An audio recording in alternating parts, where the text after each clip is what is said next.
Boleto. E a gente segue conversando com a professora Ana Paula Bispo. Professora, a senhora é de onde? São Paulo. São Paulo. E como é que veio parar aqui? Quando eu terminei meu doutorado, a professora Marlene era reitora. Sim. E ela e a professora Marcionilli iniciaram um processo de criação de vários cursos de pós-graduação. E havia um curso de pós-graduação na área de ensino de ciências, que é a minha área de pesquisa.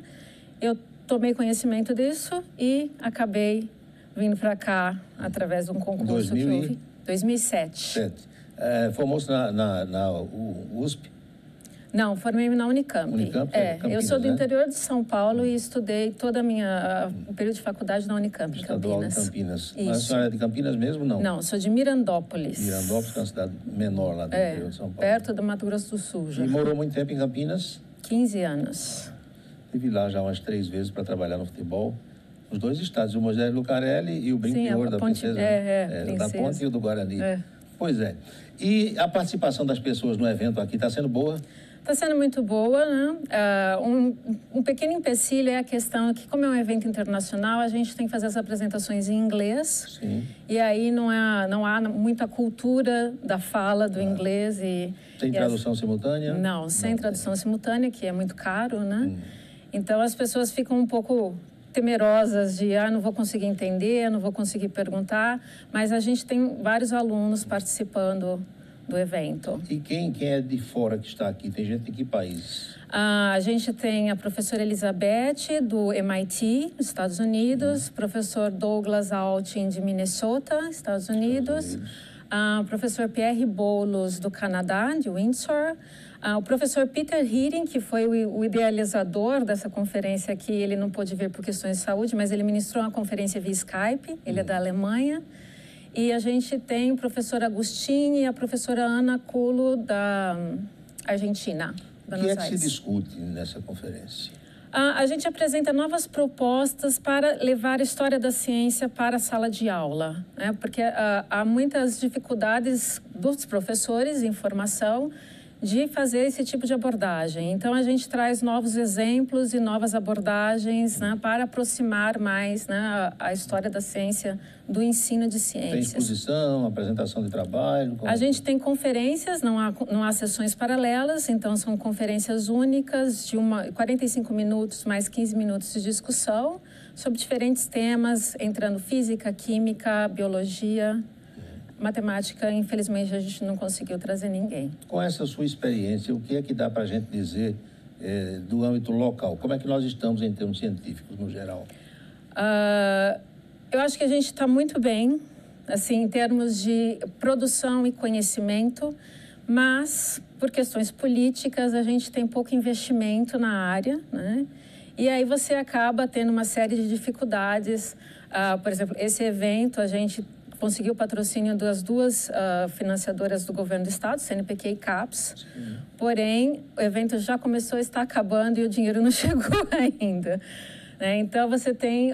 o problema é o financiamento disso, porque a gente faz muito, faz no mesmo nível que esses pesquisadores de fora, então a nossa produção é de excelente qualidade. Agora, falta investimento. Professora Ana Paula, quando a gente começa a falar no que se faz na academia, intramuros, às vezes a sociedade não compreende como é que isso vem de proveito para ela. Sim. O que é que a senhora pode nos dizer? Isso é revertido em coisas boas para a sociedade? Com certeza, porque a gente trabalha muito com formação de professores. E o professor é a base de tudo, né? Então, a educação é a base de tudo. Só que a educação é sempre... Você vê resultado a longo prazo. Não é coisa para amanhã, né? Não é coisa para amanhã. Então, qualquer projeto que a gente desenvolve é, no mínimo, 5 anos para você começar a ter um retorno. E aí, nesses 5 anos, acontece várias coisas e você perde dinheiro e você surgem não consegue coisas fazer. Novas, né? Então, eu acho que o problema é que a sociedade ela quer ver as coisas um resultado imediato, né? E quando você trabalha com educação, o resultado não é imediato. Você tem que formar gerações para conseguir ver mudanças, né? A gente nota, sobretudo aqui na região, a senhora deve ter morado fora do Brasil também? Tem experiência? Atualmente estou fora do Brasil. Está em que país agora? Estou na Alemanha. Na Alemanha? Berlim, não? Não, estou em Flensburg, na divisa com a Dinamarca, com o professor Peter Heering. Sim, sim. E vai ficar lá durante... Só esse ano. Só esse ano. Eu vim só para a conferência. Pois bem, então aqui a gente percebe que não há um interesse muito grande do jovem por essas matérias de exatas. Acham difícil, não quer queimar a pestana, como a gente fala, não quer esquentar a cabeça e tal. E outros que até se interessam, mas eu vou fazer o quê aprendendo isso? Eu vou ganhar dinheiro como? Então, basicamente, esse pessoal vai para o magistério, vai ensinar, é isso mais ou menos? Eu acho que isso é onde você perde pessoas na área de ciências, porque a única perspectiva que ele vê é ser professor e o professor não é valorizado, né? Então, tanto o fato de ser professor quanto o fato dele não ter um mercado de trabalho é a questão do que o país entende como ciência e o valor que dá para isso, né? Porque se a gente tivesse um apoio a indústrias nacionais para que empregassem esses físicos, químicos e biólogos enquanto pesquisadores dentro das empresas, ele teria mais perspectiva, né, um mercado de trabalho maior do que ser professor. E a gente já é um lugar comum que você não tem investimento na educação, o professor é uma situação muito complicada. Nós estamos vendo esse resultado aí do MEC agora, né, que eu falei na abertura do programa, uma coisa absurda. Como é que você termina o segundo grau, não sabe... Muitos interpretar um texto, né? Formar uma frase é uma coisa maluca. Mas, assim, eu sou uma apaixonada pela profissão professora, né?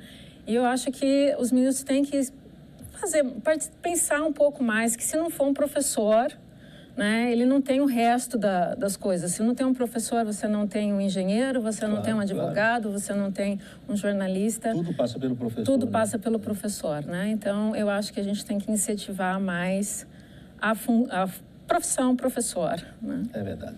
Vamos fazer outra pausa? A gente volta já para o último bloco da entrevista de hoje com a nossa convidada, a professora Ana Paula Bispo, em um instante só. Tá.